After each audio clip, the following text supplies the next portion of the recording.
많은 분들이 끌어당김의 법칙을 접하면 원하는 것을 강하게 생각하고 적어두고 믿으면 현실이 변한다고 배웁니다. 그런데 시간이 지날수록 이런 질문이 생깁니다. 왜 나는 원하는 걸 다 얻었는데도 행복하지 않을까? 왜 원했던 걸 얻고 난 뒤에 더 큰 문제들이 생기는 걸까? 실제로 끌어당김의 법칙을 실천해본 많은 분들이 이런 딜레마를 경험합니다.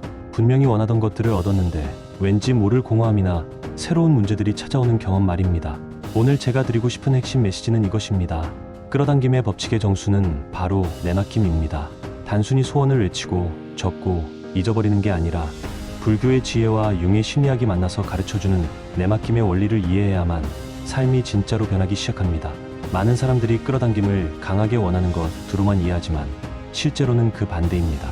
진정한 끌어당김은 내 에고의 욕심을 내려놓고 더 깊은 지혜에 나를 맡기는 것에서 시작됩니다. 불교에서는 이를 집착을 내려놓는 것이라 하고 융 심리학에서는 자기 자신의 더 깊은 무의식과 조화를 이루는 것이라고 설명합니다. 오늘 이야기를 끝까지 들어보시면 끌어당김의 부작용에 휘둘리지 않고 자연스럽게 나에게 맞는 삶의 흐름을 받아들이는 방법을 알게 될 것입니다. 먼저 끌어당김의 법칙이 일반적으로 어떻게 정의되는지 살펴보겠습니다. 대부분의 사람들이 알고 있는 끌어당김의 법칙은 간단합니다. 원하는 것에 집중하면 그것이 현실이 된다는 것이죠. 생각의 힘으로 현실을 바꿀 수 있다는 개념입니다. 하지만 여기에 중요한 한계가 있습니다. 이런 방식은 대부분 에고의 욕망에 기댈 때가 많다는 점입니다. 에고란 무엇일까요? 에고는 우리가 사회에서 학습한 이래야 한다, 저래야 성공한다는 관념들로 만들어진 자상입니다. 이 에고가 원하는 것들이 과연 진정한 나 자신이 원하는 것일까요? 불교의 관점에서 이 문제를 바라보면 더욱 명확해집니다. 불교는 집착을 내려놓을 때 고통이 사라진다고 말합니다. 여기서 흥미로운 것은 우리가 말하는 끌어당김이 사실은 집착의 또 다른 이름일 수 있다는 점입니다. 이것을 반드시 가져야 해, 저것을 얻어야 행복해질 거야 라는 마음 자체가 집착이죠. 그리고 불교에서는 이런 집착이야말로 고통의 근원이라고 봅니다. 그렇다면 융의 심리학에서는 어떻게 볼까요? 칼 구스타프 융은 우리가 의식하지 못한 무의식이 실제로는 삶을 주도한다고 했습니다. 우리가 의식적으로 이것을 원한다고 생각해도 무의식 깊은 곳에서는 전혀 다른 것을 원할 수 있다는 뜻입니다. 융에 따르면 진정한 변화는 억지로 무언가를 끌어오는 것이 아니라 무의식을 이해하고 더 깊은 자기 자신, 즉 융이 말하는 셀프에 내맡길 때 일어납니다. 이 셀프는 에고보다 훨씬 큰 개념으로 우리의 전체적인 정신적 존재를 의미합니다. 에고가 표면의식이라면 셀프는 의식과 무의식을 모두 포함한 통합된 자아인 것이죠. 결국 불교와 융의 심리학 모두 같은 이야기를 하고 있습니다. 진정한 변화와 행복은 작은 자아인 에고의 욕심에서 벗어나 더 큰 지혜에 자신을 맡길 때 찾아온다는 것입니다. 이제 제가 오늘 가장 중요하게 말씀드리고 싶은 핵심 주장에 대해 이야기해 보겠습니다. 끌어당김의 법칙은 표면적으로는 원하는 것을 끌어오는 기술처럼 보입니다. 마치 우리가 마법사가 되어서 생각만으로 현실을 조종할 수 있다는 식으로 말이죠.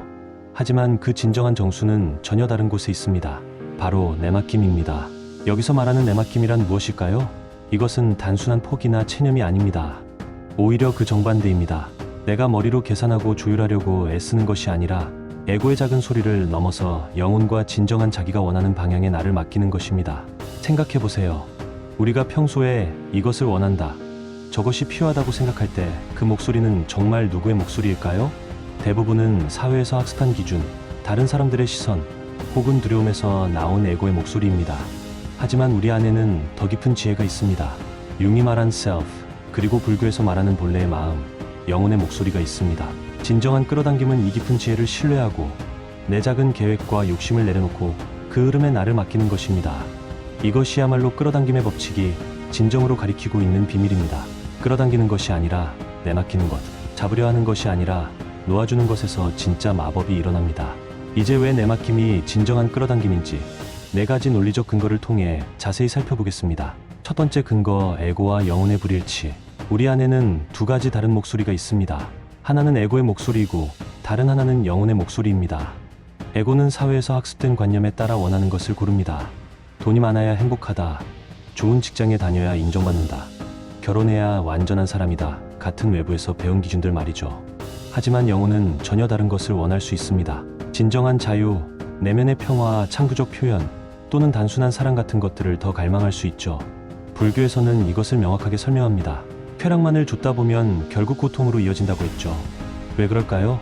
에고가 원하는 외부의 쾌락들은 일시적이고 더 큰 갈망만 만들어내기 때문입니다. 융 심리학에서도 같은 이야기를 합니다. 의식이 무의식과 어긋날 때 그림자가 반작용으로 튀어나온다고 했습니다. 예를 들어 의식적으로는 완벽한 사람이 되려고 노력하지만 무의식에서는 그 반대의 충동들이 억압되어 있다가 갑자기 폭발하는 것이죠. 두 번째 근거, 양극성과 균형의 법칙. 우주에는 양극성의 법칙이 작동합니다. 원하는 것을 얻으면 그 반대 성질도 함께 끌려온다는 것입니다. 충만함을 간절히 원했는데 얻고 나니 공허함이 찾아온다든지, 사랑을 갈망해서 만났는데 질투와 집착이 따라온다든지 하는 경험들이 바로 이것입니다. 불교에서는 이를 중도의 가르침으로 설명합니다. 고행도 쾌락도 모두 양극단이며 진정한 깨달음은 중도에서 균형을 잡을 때 온다고 했죠. 부처님도 극심한 고행을 포기하고 중도를 선택했을 때 깨달음을 얻었습니다. 융 역시 심리적 균형의 중요성을 강조했습니다. 사고, 감정, 감각, 직관 이 네 가지 기능이 균형을 잃으면 성격이 한쪽으로 왜곡된다고 했습니다. 지나치게 이성적인 사람은 감정 영역에서 문제가 생기고, 지나치게 감정적인 사람은 논리적 사고에 어려움을 겪는다는 것이죠. 세 번째 근거, 반작용의 법칙. 물리학의 작용-반작용 법칙처럼 심리적 영역에서도 강하게 끌어당기면 그만큼 강한 반작용이 따라옵니다. 무언가를 간절히 원할수록 그것을 잃을까 하는 두려움도 커집니다. 강하게 붙잡을수록 더 멀어지는 경험을 하게 되죠. 불교에서는 이를 인연과 업의 균형으로 설명합니다. 모든 것은 서로 연결되어 있고 한쪽으로 치우친 행동은 반드시 균형을 맞추려는 반작용을 불러온다는 것입니다. 탐욕이 커질수록 더 큰 괴로움이 찾아오는 이유입니다. 융도 같은 원리를 말했습니다. 의식이 한 방향으로 지나치게 치우치면 무의식이 반대 방향으로 부상하려고 한다는 것이죠.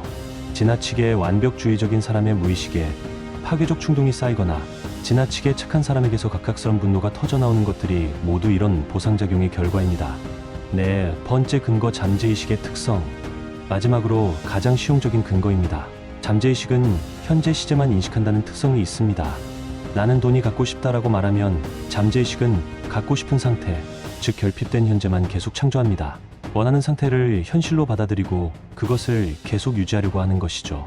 반면 나는 이미 풍요롭다라고 현재형으로 느낄 때 잠재의식은 그 풍요로운 상태를 현실로 만들려고 합니다. 불교에서도 비슷한 이야기를 합니다. 미래에 집착하는 마음은 현재의 평화를 잃게 한다고 했죠. 언젠가 행복해질 거야 라는 생각은 지금 이 순간의 행복을 놓치게 만듭니다. 융은 무의식이 상징을 통해 지금 여기에서 신호를 보낸다고 했습니다. 꿈이나 직관, 우연의 일치들이 모두 현재 순간에 일어나는 무의식의 메시지들이라는 것이죠. 결국 이 네 가지 근거들이 모두 같은 결론으로 이어집니다. 강제로 끌어당기려 하지 말고 지금 이 순간 내면의 평화와 균형을 찾고 더 큰 지혜에 자신을 맡길 때 진정한 변화가 일어난다는 것입니다. 여기서 많은 분들이 오해할 수 있는 부분에 대해 명확히 해드리겠습니다. 그러면 아무것도 하지 말고 가만히 있으라는 건가요? 이런 질문을 받을 수 있을 것 같습니다. 절대 그렇지 않습니다. 내맡김은 무력함이나 수동적인 체념과는 전혀 다릅니다. 오히려 그 정반대입니다. 내맡김은 깨어있는 상태에서 삶을 받아들이는 적극적인 힘입니다. 마치 숙련된 서퍼가 파도와 싸우지 않고 파도의 힘을 이용해서 멋지게 서핑하는 것과 같습니다. 서퍼는 가만히 있지 않습니다. 계속 균형을 잡고 몸을 움직이고 순간순간 판단하고 행동합니다. 하지만 파도를 억지로 바꾸려 하거나 파도와 맞서 싸우지는 않죠. 파도의 자연스러운 흐름을 읽고 그 흐름에 자신을 맞춰서 조화롭게 움직입니다. 불교에서는 이런 상태를 무의의 지혜라고 합니다. 무의란 아무것도 하지 않는다는 뜻이 아니라 인위적으로 억지로 하지 않는다는 의미입니다. 자연스러운 흐름에 따라 적절한 때에 적절한 행동을 하는 것이죠. 예를 들어 농부는 씨를 뿌리고 물을 주고 잡초를 뽑지만 식물이 자라도록 억지로 잡아당기지는 않습니다. 식물의 자연스러운 성장을 도와주되 그 과정을 신뢰하고 기다릴 줄 아는 것이 무의의 지혜입니다. 융심리학에서는 이를 자기, 즉 셀프에 대한 신뢰라고 표현했습니다. 셀프는 우리의 의식적 에고보다 훨씬 크고 지혜로운 존재입니다. 이 셀프를 신뢰한다는 것은 내 좁은 계획에만 내달리지 않고 더 큰 그림을 보는 눈을 가진다는 뜻입니다. 결국 진정한 내맡김이란 행동하지 않는 것이 아니라 올바른 방식으로 행동하는 것입니다. 에고의 강박적인 조절 욕구를 내려놓고 직관과 지혜를 따라 자연스럽게 행동하는 것 말입니다. 이럴 때 우리는 오히려 더 효과적으로 행동할 수 있고 더 만족스러운 결과를 얻을 수 있습니다. 억지로 밀어붙이지 않아도 문이 저절로 열리고 강제로 끌어당기지 않아도 필요한 것들이 자연스럽게 들어오게 됩니다. 이제 내맡김을 실제로 어떻게 실천할 수 있는지 구체적인 방법들을 알려드리겠습니다. 첫 번째 실천법은 마음을 백지 상태로 만들기. 우리는 평생에 걸쳐 이건 좋다, 저건 나쁘다는 수많은 기준들을 학습해왔습니다. 하지만 이런 기준들이 때로는 우리를 진정한 행복에서 멀어지게 만듭니다. 예를 들어 누군가는 돈이 많아야 행복하다고 믿고 다른 누군가는 사랑하는 사람과 함께 있어야 행복하다고 믿습니다. 이런 기준들을 잠시 내려놓고 백지 상태가 되어보세요. 만약 내가 아무런 조건 없이 지금 이 순간 행복할 수 있다면 내가 정말로 원하는 것은 무엇일까? 이런 질문들을 자신에게 던져보세요. 에고의 목소리가 아닌 더 깊은 곳에서 올라오는 답을 기다려보는 겁니다. 두 번째 실천법은 평안한 감정 유지하기. 많은 분들이 긍정적 사고를 강조하는데 여기서 말하는 것은 억지로 긍정적인 생각을 하는 게 아닙니다. 불교에서 말하는 평정심, 즉 우페카의 상태를 유지하는 것입니다. 우페카란 좋은 일이 생겨도 지나치게 들뜨지 않고 나쁜 일이 생겨도 지나치게 절망하지 않는 흔들리지 않는 중심을 말합니다. 이것은 무감각해지는 것과는 다릅니다. 감정을 느끼되 그 감정에 휘둘리지 않는 것이죠. 마치 호수 깊은 곳은 고요하지만 표면에는 파도가 일렁이는 것처럼 내면에는 평온한 중심을 유지하면서도 삶의 다양한 경험들을 받아들이는 것입니다. 이런 상태에서는 명확한 판단력과 직관이 활발해집니다. 에고의 두려움이나 욕망에 휘둘리지 않으니까 진정으로 필요한 것이 무엇인지 자연스럽게 알게 됩니다. 세 번째 실천법은 에고 관찰하기. 이것이 가장 구체적이고 실용적인 방법입니다. 융이 말한 자기 관찰과 불교의 알아차림은 본질적으로 같은 것입니다. 예를 들어 누군가에게 화가 났을 때를 생각해 보세요. 보통은 내가 화가 났다, 저 사람이 나를 화나게 했다고 생각하게 됩니다. 이때는 내가 분노와 완전히 동일시된 상태죠. 하지만 한 걸음 뒤로 물러나서 지금 내 안에 분노라는 감정이 일어났구나 라고 관찰해 보세요. 이 미묘한 차이가 엄청난 변화를 만들어냅니다. 내가 분노가 아니라 내 안에 분노가 일어난 것입니다. 나와 그 감정 사이에 공간이 생기는 거죠. 이 공간이 바로 자유입니다. 이 공간에서 선택할 수 있습니다. 같은 방식으로 욕망, 두려움, 질투, 모든 감정들을 관찰해 보세요. 내 안에 이런 욕망이 일어났구나, 이런 두려움이 올라오는구나 하고 말이죠. 이렇게 관찰하기 시작하면 자연스럽게 그 감정들에 휘둘리지 않게 됩니다. 그리고 이 관찰하는 의식이 바로 내맡김의 시작입니다. 에고의 반응적 패턴에서 벗어나 더 큰 지혜의 목소리를 들을 수 있는 공간이 생기는 것이죠. 오늘 긴 이야기를 통해 우리가 함께 탐구한 것은 끌어당김의 법칙에 숨어있는 진정한 비밀이었습니다. 끌어당김의 법칙의 정수는 결국 내맡김입니다. 이것은 역설적으로 들릴 수 있지만 가장 깊은 진실입니다.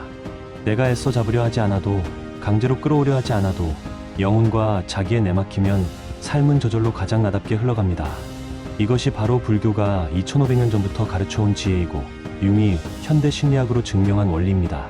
에고의 작은 계획을 넘어서 더 큰 지혜를 신뢰할 때 우리는 진정한 자유와 행복을 경험할 수 있습니다.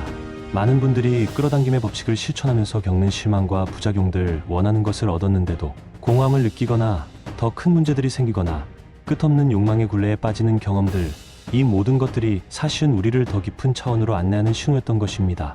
오늘 이야기가 여러분이 겪고 있는 끌어당김의 부작용을 이해하고 그것을 넘어서는 통찰을 주었기를 진심으로 바랍니다. 이제 여러분의 삶 속에서도 깨어있는 내맡김을 실천해보세요. 마음을 백지 상태로 만들어 에고의 기준들을 내려놓고 평정심을 유지하며, 그리고 무엇보다 자신의 감정과 생각들을 관찰하는 연습을 해보세요. 이 작은 실천들이 쌓여가면서 어느 순간 놀라운 변화가 일어날 것입니다. 더 이상 무언가를 간절히 원하지 않아도 필요한 것들이 자연스럽게 들어오고, 억지로 노력하지 않아도 일이 순조롭게 풀리며, 무엇보다 내면에서 깊은 평화와 만족감을 느끼게 될 것입니다. 끝까지 함께해 주셔서 정말 감사합니다. 오늘의 이야기가 여러분의 삶의 작은 변화의 씨앗이 되기를 바라며, 여러분도 이 깨어있는 내맡김의 여행에 함께 하시길 초대합니다. 이 영상이 도움이 되셨다면 좋아요와 구독으로 응원해 주시고, 여러분만의 내맡김 경험이나 함께 나누고 싶은 생각들이 있으시면 댓글로 남겨주세요. 여러분의 이야기를 듣는 것이 저에게도 큰 기쁨이 됩니다.